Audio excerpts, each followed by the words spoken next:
اخلطي البقدونس مع الماء لتحصلين على كريم مكافح للشيخوخة، يشد الوجه ويفتح البشرة كما أنه يخلصك من التجاعيد. افرمي البقدونس إلى قطع صغيرة.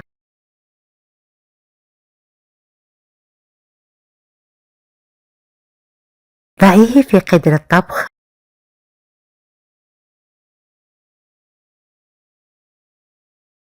أضيفي إليه 2 أكواب كبيرة من الماء.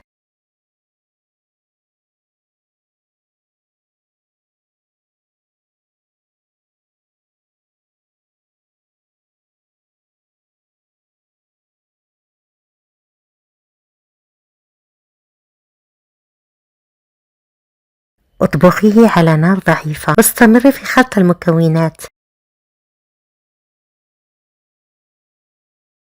بعد ذلك اتركيه يبرد قليلا ثم اهرسيه في الخلاط. قومي بتصفيته بنفس طريقتي في الفيديو لتحصلين على محلول البقدونس.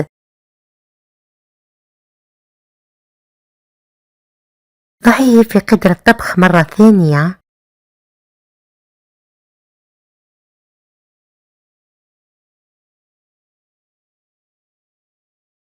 أضيفي إليه نشاء الذرة ملعقة كبيرة.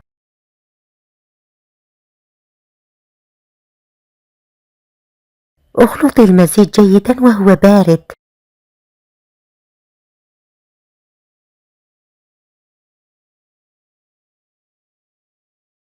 اطبخيه على نار هادئة مع التحريك المستمر بالملعقة الخشبية إلى أن تتحصلين على قوام كريمي. استمري في تحريك المزيج بالملعقة.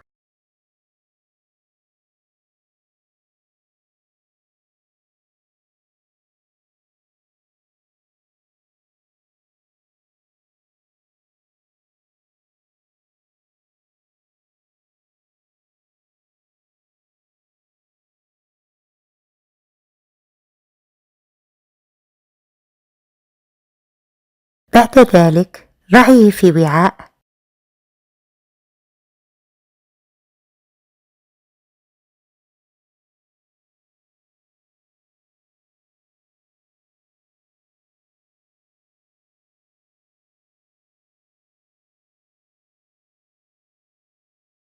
ملعقتين كبيرتين من زيت الزيتون، يمكنك استبدالها بزيت اللوز الحلو أو زيت جوز الهند.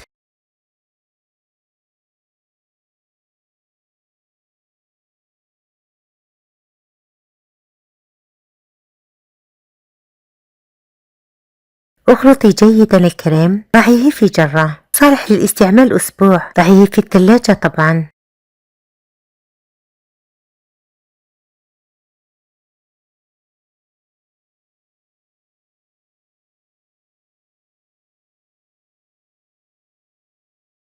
طبقيه يوميا على الوجه والرقبة وجوانب العين. اتركيه يجف تماما مدة 30 دقيقة. كذلك اغسلي البشرة بالماء الفاتر ثم أعيدي غسلها بالماء البارد ورطبيها. كريم رائع يجعل البشرة مشدودة وصافية، يقفل المسام أيضا، يشد الوجه كما أنه يكافح علامات التقدم في السن. كريم البقدونس المكافح للشيخوخة يزيل التجاعيد. إنه بوتوكس طبيعي منزلي. طبقيه يوميا إذا أردت أو 3 مرات في الأسبوع.